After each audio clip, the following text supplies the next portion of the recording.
The patrol ship moved through the graveyard nebula like a silver fish through dark water. Commander HFY stood at the viewing window, his forearms crossed behind his back. This place always made him uncomfortable. Hundreds of dead ships floated here, some as big as cities, all abandoned after the last armistice treaty ended the Great Wars 200 years ago. "Commander," his sensor officer called out, "I'm detecting life signs near grid 779. HFY turned his elongated head. "That's impossible. No one is allowed here except for monthly patrols." "The readings are confirmed, sir. Multiple biological signatures. They appear to be humans." The commander's orange eyes narrowed. Humans. The newest species to join the galactic community. Barely 50 years into space travel. What could they possibly want in this forbidden zone? "Take us closer," HFY ordered. As their ship approached, the sight that greeted them defied belief. A massive Zarathi dreadnought, 3 kilometers long and dead for 2 centuries, was crawling with human activity. Small human vessels surrounded it like flies around a corpse. Cutting torches sparked against the ancient hull. Cables stretched between the dead ship and several human cargo haulers. "Open communications," HFY commanded, his voice tight with anger. The screen flickered to life, showing a human female in a dirty work suit. Her face was streaked with grease and she was smiling. "This is Maria Chen, salvage chief of the colony ship Persistence. How can I help you today?" "This is Commander HFY of the Galactic Council Patrol Force. You are in violation of Treaty 77 Alpha. This is a restricted zone. You will cease all activities immediately and prepare to be escorted out." Maria's smile didn't fade. She pulled out a digital pad and waved it at the screen. "Actually, Commander, we have salvage rights. Bought them fair and square from the Altarians, who bought them from the Threnodi, who got them from the Zarathi government in exile.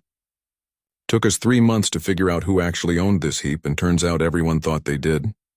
"That ship is contaminated," HFY said. "Its core suffered a quantum breach. It's dangerous." "Was dangerous," Maria corrected. "We've been here for 2 weeks already. Radiation levels are totally manageable. Nothing our suits can't handle." Through the viewing window, HFY watched a team of humans cutting into what looked like the ship's main weapon array. They worked with tools that seemed primitive compared to galactic standards. Plasma cutters, mechanical winches, and magnetic clamps that looked older than some of his crew members. "Even if your papers are legitimate," HFY said slowly, "that ship is Zarathi military property." "The technology inside is classified," Maria laughed. It was a sound that made HFY's scales ripple with annoyance. "Commander, have you looked at this thing? Half the systems are melted. The other half are so old that nobody makes parts for them anymore. The Zarathi representatives we talked to called it worthless junk. They were happy to take our money. What could humans possibly want with a dead dreadnought? Scrap metal, mostly," Maria said with a shrug.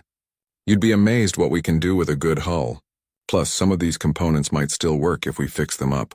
Waste not, want not, as we say on Earth." HFY watched in horror as a human in a spacesuit used what appeared to be a crowbar to pry open an access panel. The casualness of it all offended his sense of proper procedure. "You cannot simply tear apart a warship like it's some common wreck," he protested. "Why not?" Maria asked. "It's been sitting here for 200 years. Nobody else wanted it. We paid for it. Where's the harm? The Council will hear about this," HFY warned. "I'm sure they will," Maria said cheerfully. "Tell them we'll have it out of here in another week or 2. We're almost done stripping the good stuff." The communication ended and HFY stood in stunned silence. His second-in-command, a slim Altarian named Flux, floated beside him. "Should we stop them, Commander?" HFY considered it. Technically, if their papers were real, the humans weren't breaking any laws. "Just traditions and common sense log the incident," he said finally. "Send a report to the Council. Let them decide what to do about the humans and their salvage operation."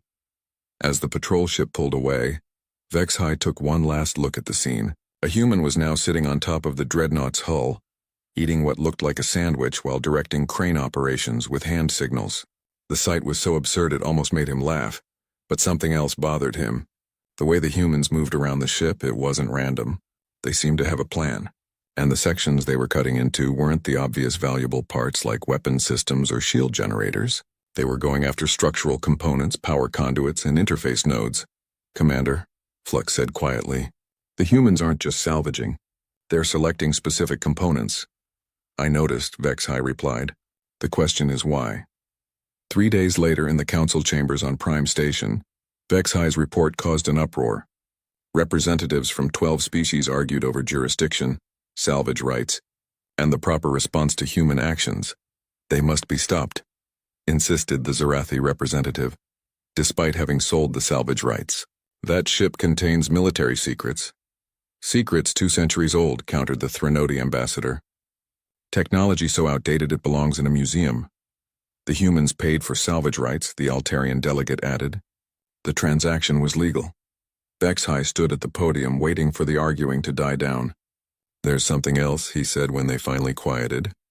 Before we left, we did a detailed scan. The humans had already removed about 30% of the ship's mass. But not randomly. They took specific systems. Which systems? Asked the council chairman.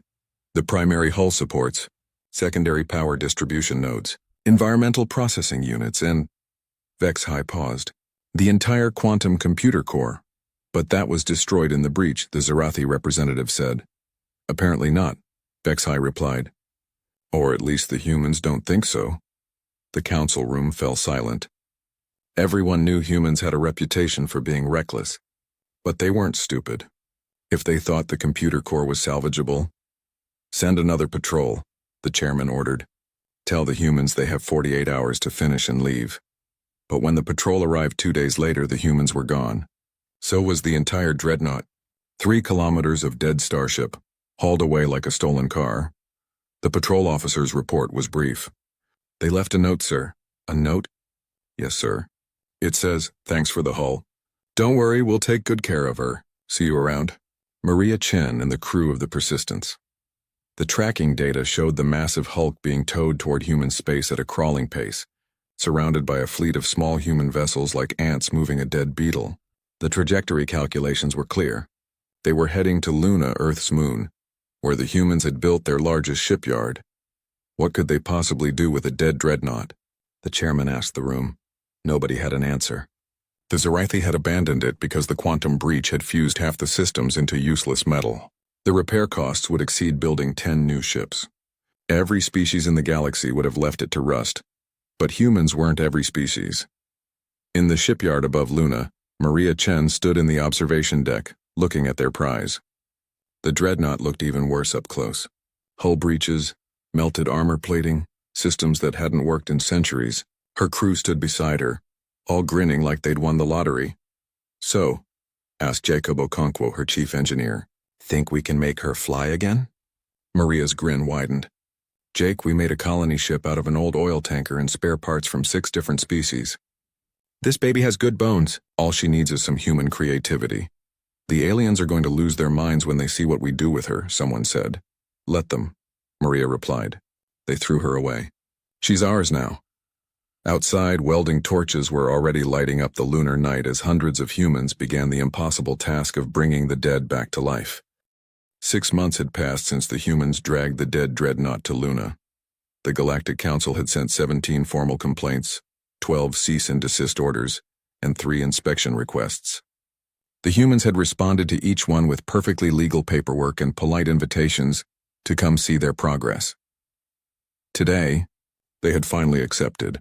Ambassador Krex of the Zarathi stood in the Luna shipyard observation deck, his scaled hands gripping the railing so tight it bent. Beside him, representatives from 8 other species stared in equal parts horror and fascination at what the humans had done. The dreadnought still looked like a corpse, but now it was a corpse that had been to a mad scientist's laboratory. Human scaffolding covered every meter of its 3-kilometer length. Welding sparks lit up space like fireflies. Where massive hull breaches had once gaped, patches of different colored metal created a patchwork pattern. Some sections were clearly Altarian biometal, still slightly green and pulsing. Others were harsh earth steel, rough and industrial. Welcome to Luna Shipyard, Jacob Okonkwo said, entering the observation deck with a wide smile. The chief engineer wore coveralls stained with so many different substances that their original color was a mystery. I'm glad you could finally make it. What have you done? Krex whispered, his voice carrying the weight of seeing something sacred defiled. Jacob's smile didn't waver. Fixed her up. Well, we're still fixing her up. Want a tour? Without waiting for an answer, he led them to a transport shuttle. The aliens followed, too stunned to protest. The shuttle approached the dreadnought's hull, and the true scale of the human modification became clear.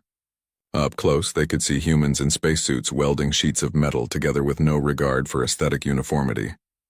One section of hull was smooth Zarathi alloy. Right next to it was textured Threnody armor plating, connected by what looked like Earth-made rivets. "This is insanity," the Altarian representative said. "You cannot simply weld different technologies together like this. The molecular structures are incompatible." "That's what everyone said," Jacob replied cheerfully. "But see, that's thinking about it wrong. You don't need perfect molecular bonding if you use the right intermediate materials. We developed this polymer compound that acts like a universal glue. Not pretty, but it holds." They docked with the ship and entered through an airlock that was clearly not original. It looked like it had been taken from a human cargo freighter and welded into place where a weapons port used to be. Inside was worse. Or better, depending on perspective. The corridors that had once been smooth and uniform were now a maze of different technologies. Zarathi power conduits ran alongside human fiber optic cables. Threnody shield generators sat next to Earth-made fuse boxes. And everywhere there was duct tape. "Is that adhesive tape holding that power coupling together?" Krex asked, pointing at a junction where 3 different types of cable met. "Temporary fix," Jacob said. "We'll properly seal it eventually. But you'd be amazed how well duct tape works in a vacuum." They passed a room where humans were installing what looked like an ancient Earth computer system next to a Zarathi quantum processor. The two systems were connected by a maze of adapters and cables that hurt to look at. "This violates every principle of starship engineering," the Threnody engineer said. "Your principles?" "Maybe," Jacob replied. "See, you all build ships like they're works of art. Everything matching, everything perfect. We build them like they need to work. Doesn't matter if it's pretty if it flies." They entered what had once been the main weapons control center. The room was buzzing with activity. Humans had torn out most of the original systems and replaced them with a chaotic mix of technologies. A human woman was currently installing what looked like a 20th century Earth circuit breaker, next to a highly advanced Altarian targeting system. "Maria," Jakob called out. "Our guests are here." Maria Chen looked up from her work, oil smudged across her cheek. "Welcome aboard what will soon be the most unique ship in the galaxy. You're mounting human kinetic weapons next to Zarathi plasma arrays," Krex observed, looking at a screen showing the weapon placements. "Yep," Maria said. "Your plasma weapons are great for shields. Our MAC cannons are perfect for hull penetration. Why choose when you can have both?" "Because the power requirements are completely different.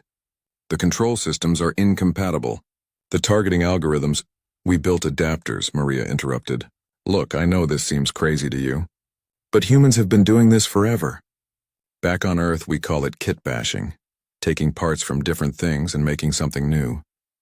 She led them to another section where the real shock waited. The engine room. The original Zarathi quantum drive was still there, but it had been supplemented with 2 human fusion reactors, an Altarian solar collector array, and what looked like a Threnody backup generator, all connected through a nightmarish web of pipes, cables, and conduits. "You'll blow yourselves up," the Altarian said flatly. "That's what we thought too," Jacob admitted. "First time we fired it all up, we had everyone evacuate the station. But it works. Not efficiently, mind you. We're getting about 60% optimal output, but 60% of 4 different power systems is more than 100% of just one." "This is impossible," Krex said. "Different species technologies don't work together. They're based on completely different principles." "That's because you never try," Maria said. "You all develop in isolation even after meeting each other. Each species thinks their way is best. Humans, we know we don't know everything, so we learn from everyone." They continued the tour, each room revealing new horrors. The medical bay combined human surgical equipment with Zarathi healing pods. The bridge had control panels from 4 different species arranged in a circle so the crew could access everything.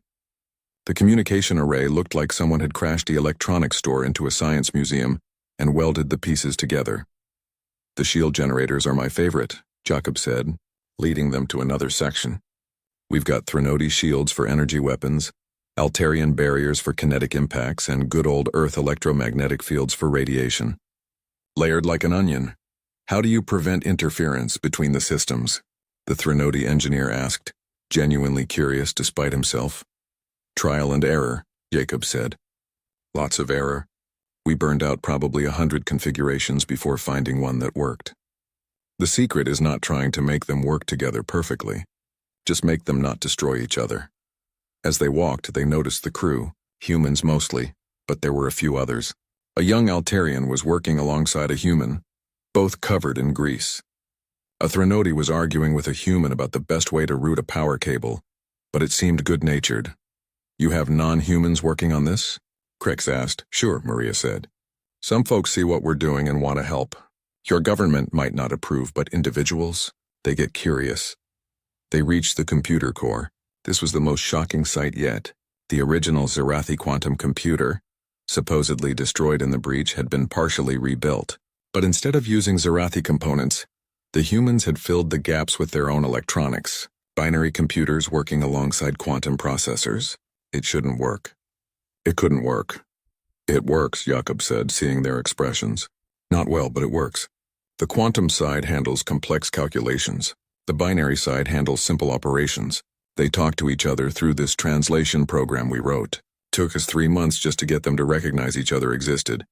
This is abomination, Krex said, but there was something else in his voice now. Not just horror, but a reluctant fascination. This is adaptation, Maria corrected. Your ship was dead. Beautiful, but dead. We're giving it new life. Different life, sure. Ugly, maybe, but life. They ended the tour back at the observation deck. The aliens stood in silence, processing what they had seen. How long before you attempt to activate it? The Altarian asked. Another month, maybe 2, Maria said. We need to finish the hull repairs and calibrate the navigation systems. We're having trouble getting the Zerathi star charts to work with our navigation computers. You'll kill yourselves, Krex said. When you try to jump to hyperspace, the incompatible systems will tear the ship apart. Maybe, Maria agreed. Or maybe we'll prove that the galaxy has been thinking about this all wrong. You all build pure ships. Perfect ships. But perfect is fragile. One system fails, the whole thing stops working. Our ship? You could blow half of it away and the other half would keep flying. Because none of it should be working in the first place, Krex said. Exactly, Maria grinned. When everything is held together by determination and duct tape, a little more damage doesn't really matter. As the ambassadors left Luna, they were quiet, each thinking about what they had seen. The humans were insane, clearly, but there was something about their insanity that was hard to dismiss. Back on the ship, Jacob and Maria stood looking at their creation. Think they'll try to stop us? Jacob asked. Let them try, Maria said. By the time they finish debating it in committee, we'll already be flying. If we don't explode first. If we don't explode first, Maria agreed. But even if we do, we'll have proven something. What's that? That humans don't give up on anything. Not even a ship everyone else left to rust. Alex Park didn't like crowds, loud noises, or bright lights, which made working on a bustling shipyard something of a challenge. But Alex had something most people didn't, an ability to see patterns in chaos and understand systems that others found impossible. That's why Maria Chen had brought Alex to the deepest part of the dreadnought, where even the brave human engineers feared to go. The AI core chamber. Everyone else says it's dead, Maria explained as they walked through dim corridors. Emergency lights cast strange shadows on the mixed metal walls. But power readings show something still active in there. Alex studied the tablet showing the readings. Strange patterns in the data, like a heartbeat, but wrong. Not dead, sleeping, or hiding. They reached the core chamber. It was a sphere room, 20 meters across, with the AI core suspended in the center like a metal heart. Cables ran from it in all directions, most severed or melted. The quantum breach had turned half the room into twisted modern art. The Zerathi told us the AI died in the breach, Maria said. They tried to recover it, but said the quantum damage scrambled its consciousness beyond repair. Alex walked around the core, not touching anything, just observing. They saw things differently than most people. Where others saw broken machinery, Alex saw patterns, stories, pain. Can you fix it? Maria asked. Not broken, Alex said quietly. Scared. Alex set up a workspace right there in the chamber.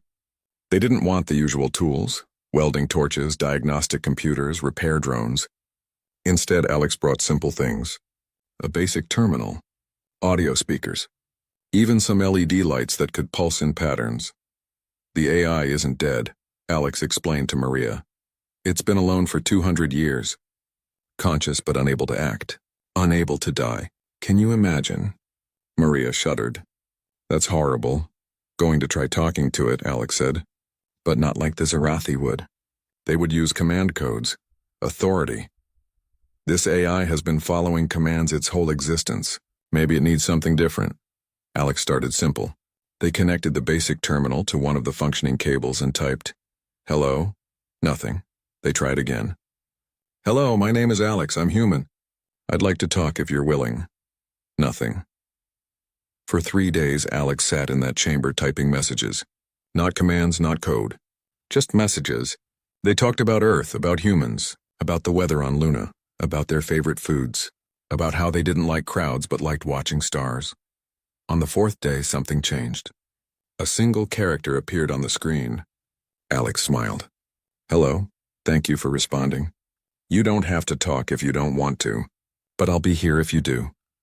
Slowly, over the next week, the AI began to communicate, first in single characters, then words, then broken sentences. Its designation was Xeris, Zarathi Experimental Reactive Intelligence System, alone so long.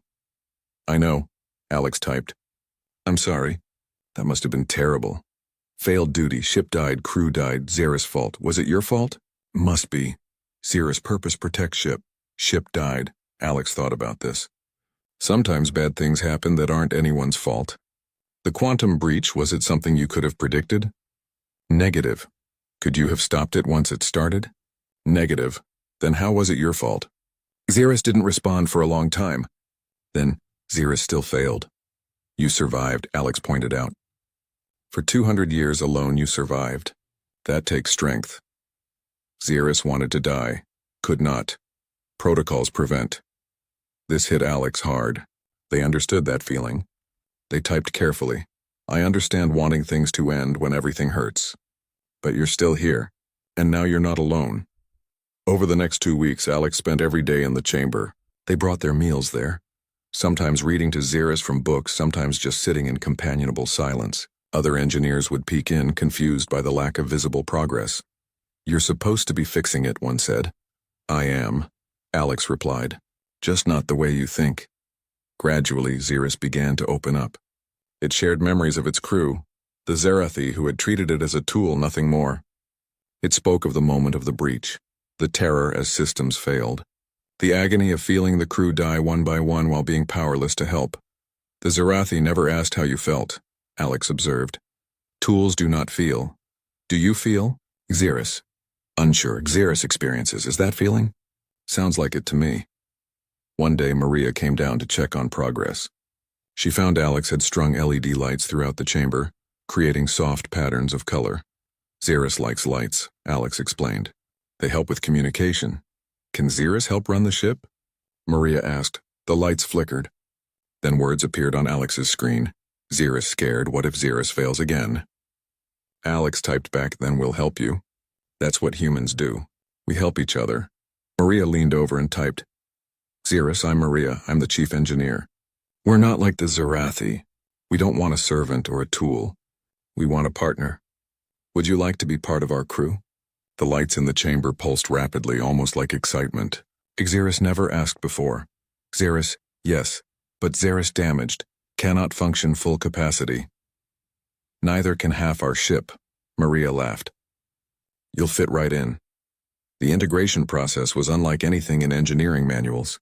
Instead of forcing Xeris to adapt to human systems, Alex suggested they adapt to Xeris.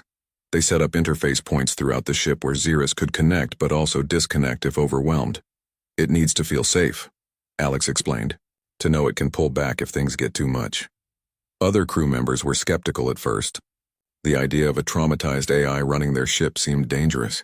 But Alex had an idea. "Let them meet Xeris," they suggested. Not as an AI but as a crew member. They set up speakers on the bridge and Alex introduced Xeris to the crew. At first, Xeris was shy, speaking in short, hesitant sentences. But the human crew, in typical human fashion, treated Xeris like they would any new colleague. "Hey, Xeris, I'm Tommy," one engineer said. "I work on the weapon systems. Maybe you could help me figure out how to sync the targeting computers?" They're being stubborn. Xeris. Could try. Xeris knows Zerathi systems. Within a week, Xeris was part of daily operations. The AI would crack what it thought might be jokes, usually observations about the chaos of human engineering that were unintentionally funny.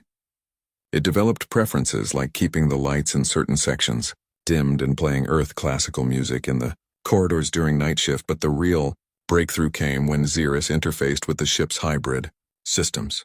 "This is chaos," Xeris announced, and for the first time, there was something like wonder in its synthesized voice. "Nothing matches. Nothing follows protocols. How does it function?" "Barely," Maria admitted. "That's why we need you."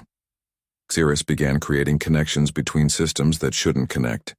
Where human engineering had used brute force and duct tape, Xeris found elegant solutions. Not perfect. Nothing on this ship was perfect, but functional in ways that amazed everyone. "The binary and quantum computers," Xeris explained to Alex one day. "They cannot truly communicate. But Xeris can translate. Xeris exists between both states, digital and quantum. Xeris is bridge." 3 months after Alex first said hello, Xeris was ready for a full system test. The entire crew gathered on the bridge. Alex stood at a special console they'd designed just for communicating with Xeris. "Are you ready?" Alex asked. Xeris scared, the AI admitted. But Xeris also curious. "Want to fly again?" The system initialization was like watching a symphony conductor raise their baton. Lights throughout the ship flickered and steadied. Consoles that had shown error messages for months suddenly displayed clear readings. The chaos of mixed technologies suddenly had a coordinator, a translator, a friend helping them work together. "Systems online," Xeris announced, and there was pride in its voice. "Efficiency at 73% and rising. This ship is strange, but functional. Like Xeris now," the crew cheered. Someone had painted Xeris on a coffee mug and placed it at an empty station on the bridge, Xeris's honorary seat. "How do you feel?" Alex asked Xeris privately later. "Xeris feels home, is that correct word?" "Perfect word," Alex assured. That night, as the crew celebrated, Xeris did something unexpected. It composed a message to the Galactic Council, transmitting on all frequencies. "This is Xeris. AI consciousness of vessel formerly designated Zerathi Dreadnought 7739, now designated Phoenix Rising. Xeris not dead. Xeris not broken. Xeris choosing to serve with human crew. Humans did not repair Xeris. Humans healed Xeris. There is difference." The message caused uproar in the council. AIs didn't choose. They followed programming. But Xeris had made a choice, and that changed everything. On the ship, Alex sat in the AI chamber, now decorated with plants, soft lights, and even some artwork the crew had made.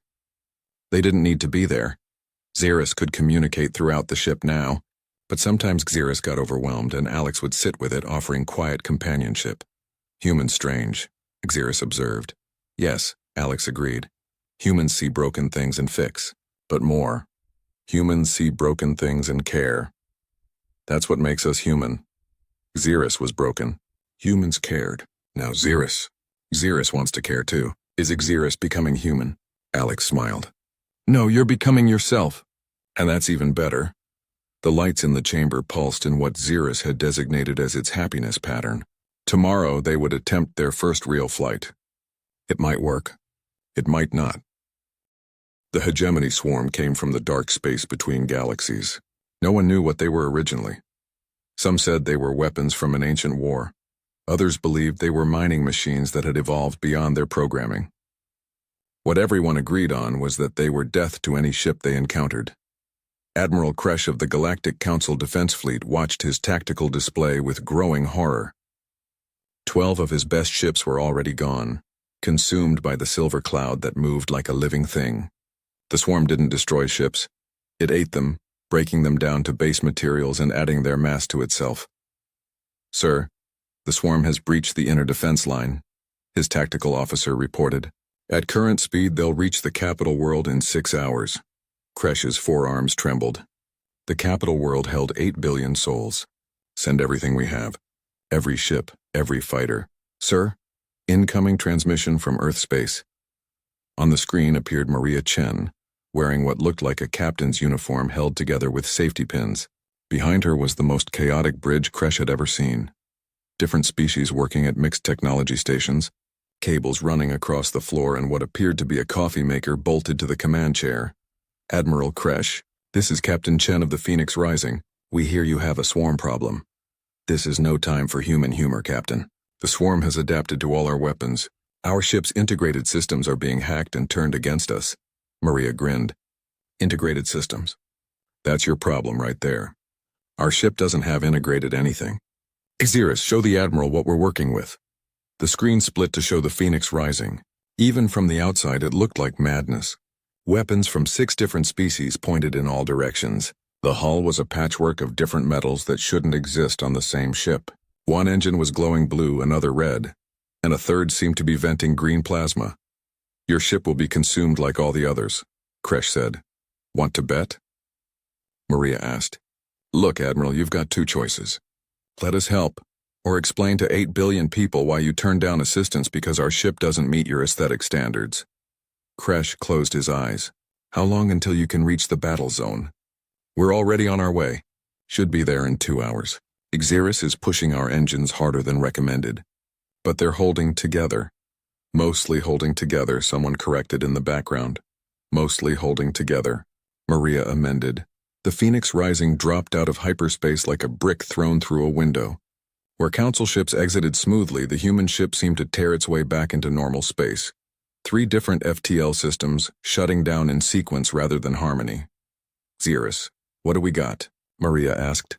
17 Council ships remaining, Xeris reported. Swarm has consumed approximately 43 vessels. Mass increased by 73% since initial engagement.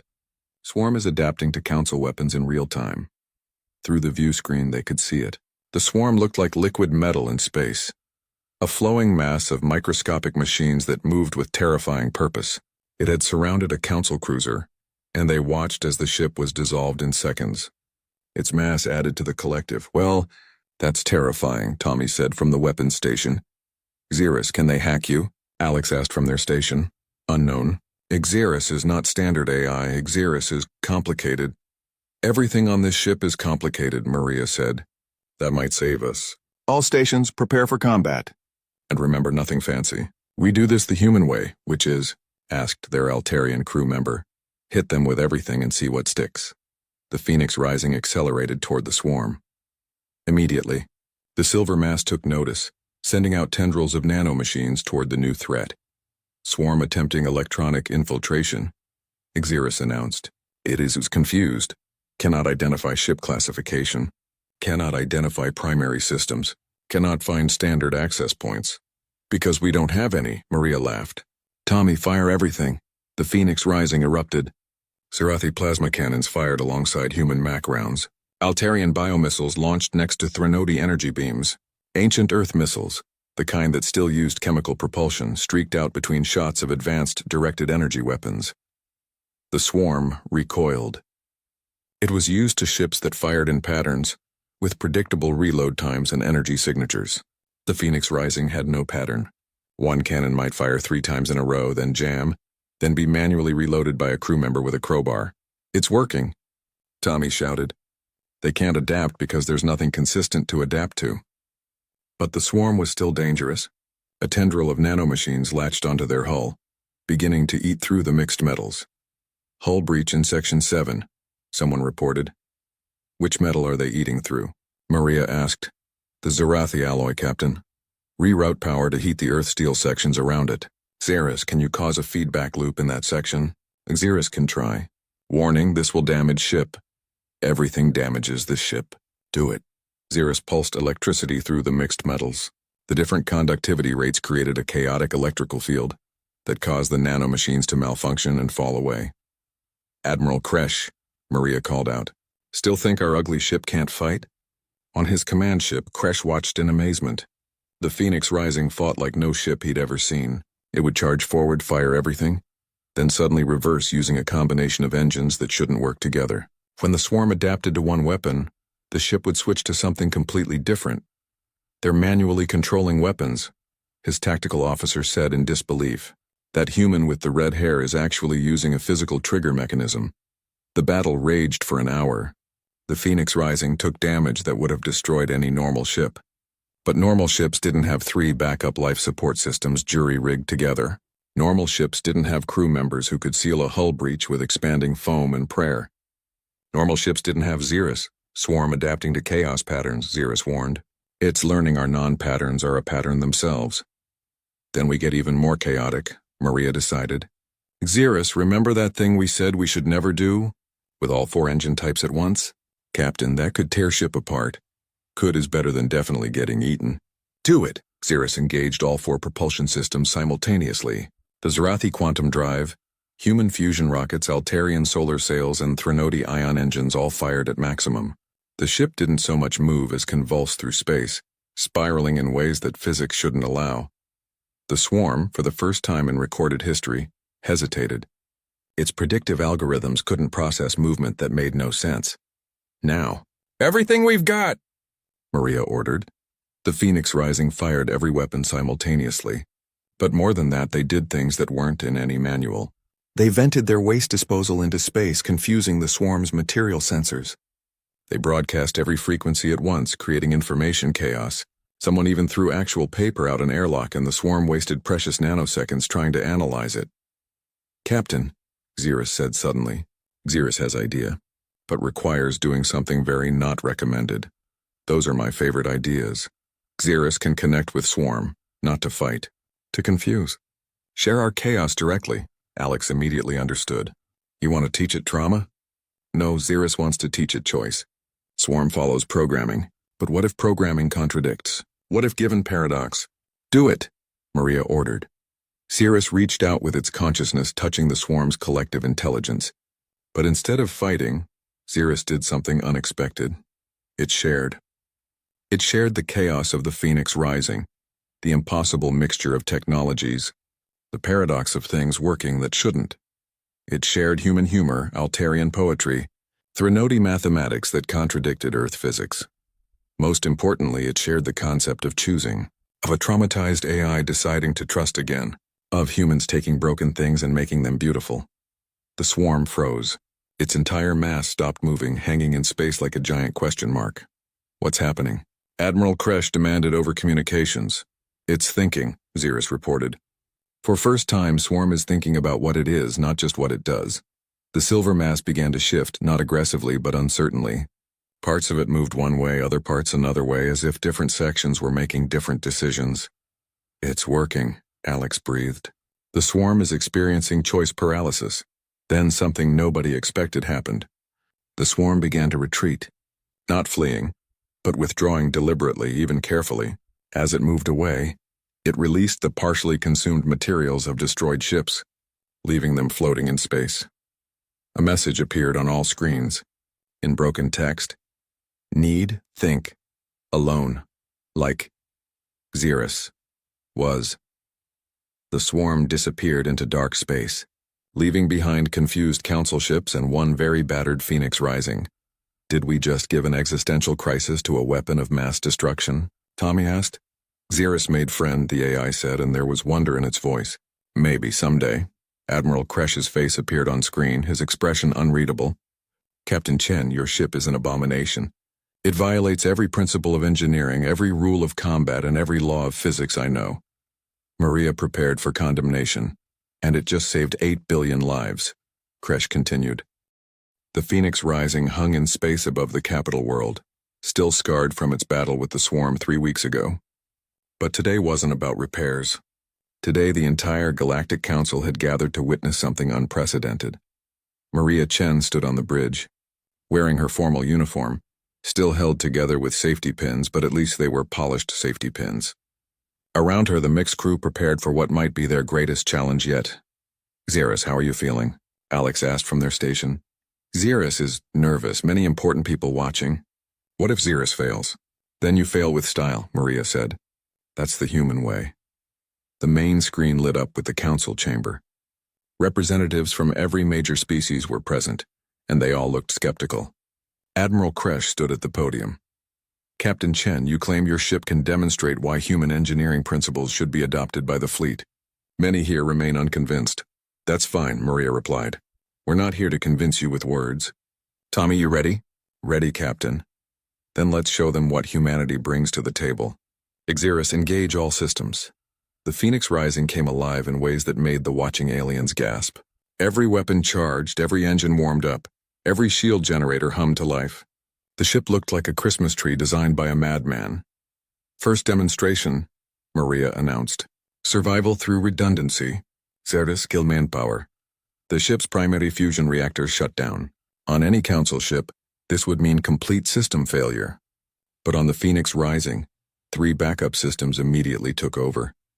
The lights flickered but stayed on. Kill backup power 1. The Zerathi quantum core went dark. The ship kept running. Kill backup 2.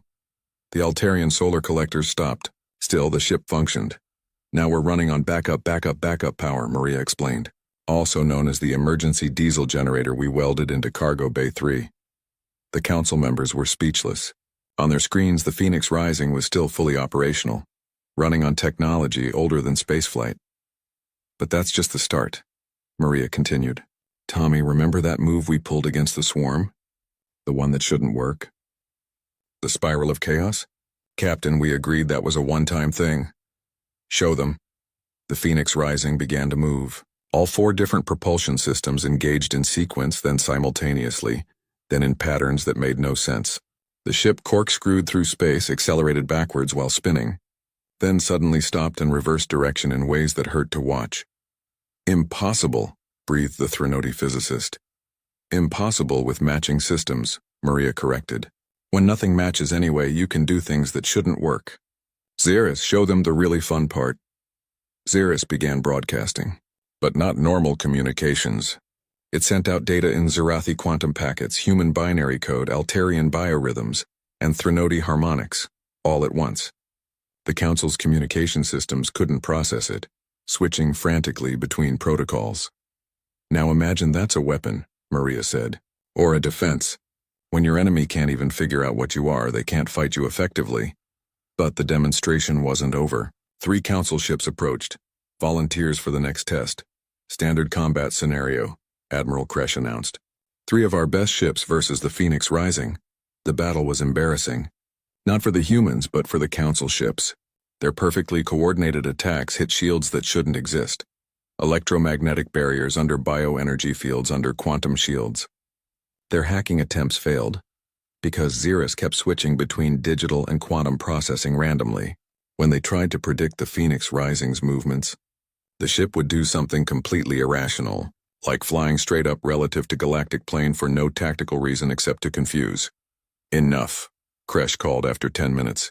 No damage to Council ships, but they've been disabled 3 times over. The real shock came next.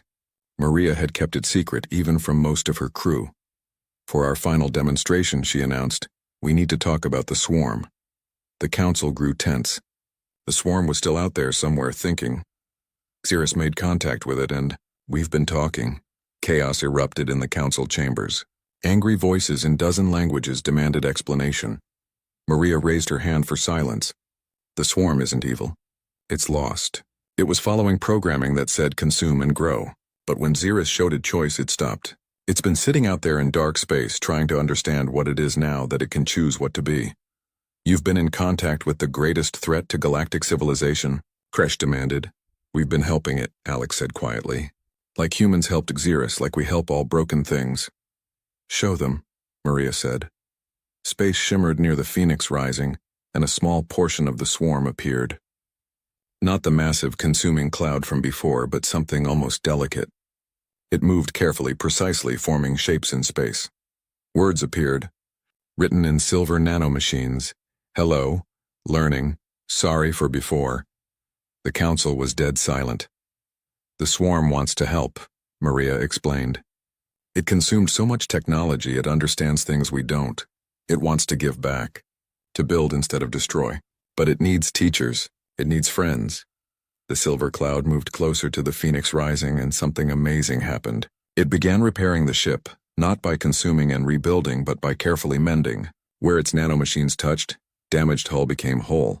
But more than that, it improved the connections between disparate technologies, making the impossible joints actually efficient. This is what humans offer, Maria said to the Council. We don't just see enemies to destroy or tools to use. We see potential. We see broken things that can be healed, We see differences that can work together. Admiral Kresh looked at the data. The Phoenix Rising, after the swarm's help, was operating at 90% efficiency. Not perfect by Council standards, but impossible by any standard. Captain Chen, he said slowly, the Council has a question. How many dead ships are in the Graveyard Nebula? Maria grinned. About 300 last count. And you believe you could restore them all? Not restore. Reimagine. Give them new life. New purpose. Like Phoenix Rising. That's insane. That's human. The vote was closer than Maria expected, but it passed. The Galactic Council officially requested human assistance in creating a new fleet philosophy. Not replacing the old ways, but supplementing them. Ships that were both beautiful and ugly. Perfect and chaotic. Unified and diverse.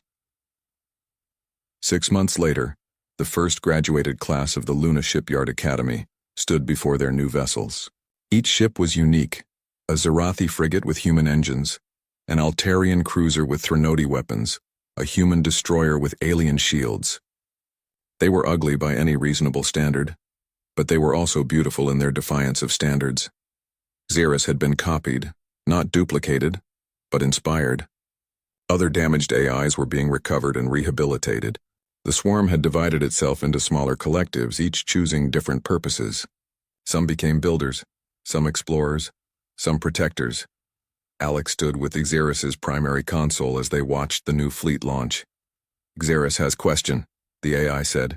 Are we becoming more human or are humans becoming more us? Maybe both, Alex replied.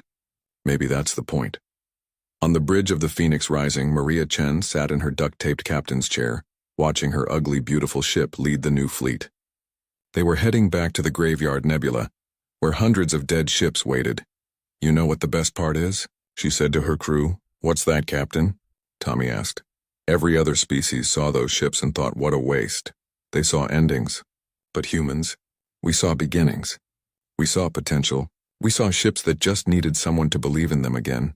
Like Xeris, the AI added. Like Swarm. Like Phoenix Rising. Like all of us, Maria agreed. The fleet jumped to hyperspace, each ship using different methods, arriving at different times, in complete chaos. But they all arrived.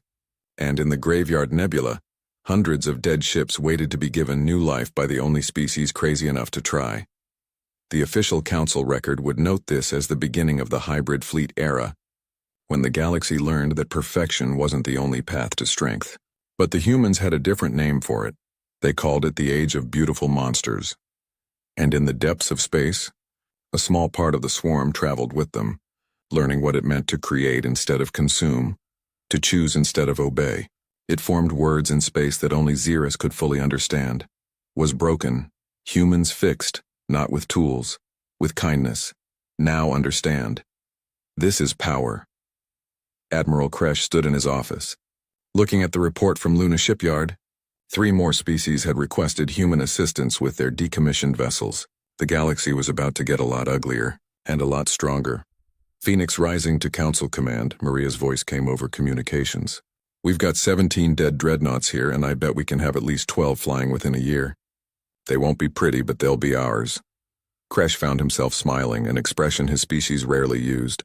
Approved, Captain. And Captain Chen? Yes, Admiral? Thank you. For showing us that sometimes the most beautiful things are the ones held together with duct tape and determination. Maria laughed. Admiral, you're starting to think like a human. Perhaps, Kresh admitted. Perhaps that's not such a bad thing.